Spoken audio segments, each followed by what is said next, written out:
அனைவருக்கும் வணக்கம். என் பெயர் ஸ்ரீமதி. நான் சேதுபதி அரசு மேல்நிலைப் பள்ளியில் 9ஆம் வகுப்பு பயின்று வருகிறேன். நான் இன்று உங்கள் முன் கூற வந்த தலைப்பு திருக்குறள் கூறும் வாழ்வியல். ஆளும் வேலும் பல்லுக்குருதி, நாளும் இரண்டும் சொல்லுக்குருதி. இதில் 2 என்பது 2 அடிகளை கொண்ட திருக்குறளை குறிக்கும். இத்தொடரின் மூலம் திருக்குறளின் சிறப்பை நன்கு அறியலாம். ஈரடி குறளில் உலக தத்துவங்கள் அனைத்தையும் திருக்குறள் என்னும் உன்னத படைப்பில் மக்களுக்கு எடுத்துச் சொன்னவர் திருவள்ளுவர். அன்றாட வாழ்க்கையில் திருக்குறள் கூறும் வாழ்க்கை நெறிகளை பின்பற்றி வந்தால் நம் வாழ்வு சிறந்து விளங்கும்.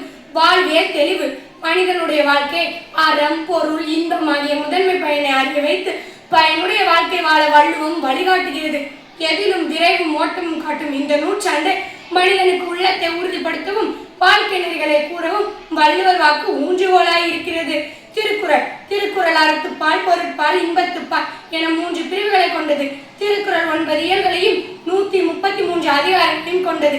அதிகாரத்திற்கு 10 பாடல்கள் என 1330 குறட்பாக்கள் திருக்குறளில் உள்ளன. ஒழுக்கம் விழுப்பம் தரும், கேடு விழுச்செல்வம் கல்வி. கல்வி ஒருவருக்கு மாடல், அன்பிற்கும் உண்டு அடக்குந்தால் போன்ற நல்வாழ்க்கைக்கு தேவையான பல கருத்துக்களை கூறுகிறது.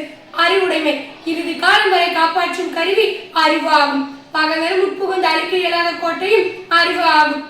இதற்கு வள்ளுவர் ஒரு அதிகாரமே வகுத்துள்ளார். எப்பொருள் யார் யார் வாய் கேட்பினும் அப்பொருள் மெய்ப்பொருள் காண்பது அறிவு. எப்பொருளை எவரிடம் கேட்டாலும் அப்பொருள் மெய்யான பொருளை காண்பதே அறிவாகும் என்கிறார் வள்ளுவர். அறிவுடையார் எல்லாம் உடையார், அறிவிலார் என்னுடைய ரேணும் என அறிவின் பெருமையை வள்ளுவர் கூறுகிறார். கல்வி கற்க கசடர கற்பவை கற்றபின் நிற்க அதற்கு தகர். மனிதனிடம் புதைந்து கிடக்கும் ஆற்றல்களையும் திறன்களையும் வெளிக்கொணர்வதே கல்வியாகும். ஆதலால் அனைவரும் கல்வி கற்க வேண்டும். கற்கும் நூலை கசடர கற்க வேண்டும் என வள்ளுவர் கூறுகிறார். இனியவை கூறல் முகமலர்ந்து இனிமையாக பேசுவது அகம் குளிர்ந்து ஒன்றை கொடுப்பதை விட மேலான பண்பாகும். இனிய உளவாக இன்னாத கூறல் கனி இருப்ப காய்க்கவும் தட்டு. இனிய சொற்கள் இருக்கும் போது அவற்றை விட்டு கடின சொற்களை பேசுவது காய் இருக்கும் பொழுது அவற்றை விட்டு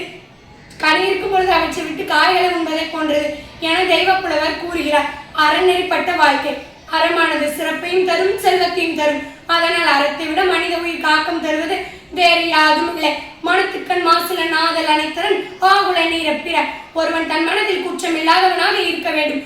அறம் அவ்வளவே என்கிறார் வள்ளுவர். அறநெறியில் வாழ்வதன் பயனாக வருவதே இன்பமாகும் என்கிறார் வள்ளுவர். பிற வாழ்வியல் நெறிகள் வாய்மையே அனைவருக்கும் தலையாய அறம் என்கிறார் வள்ளுவர். அதனால் ஒழுக்கமும் தலையாய அறமாக விளங்குவதால் ஒழுக்கத்தை தன் உயிரை விட மேன்மையாக கருதுகிறார்.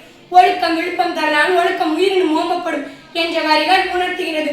புலால் மறுத்தல் என்னும் அதிகாரத்தில் புலால் உண்பது மனித நெறி அல்ல என்கிறார் வள்ளுவர். நஞ்சுண்பார்கள் உண்பவர் என மது அருந்துதலின் தீமையை விளக்குகிறார். திருவள்ளுவர் குறிப்பு வள்ளுவன் தன்னை உலகினுக்கே தந்து வான்புகழ் கொண்ட தமிழ்நாடு என வள்ளுவனை பாரதியார் புகழ்ந்து பாடுகிறார்.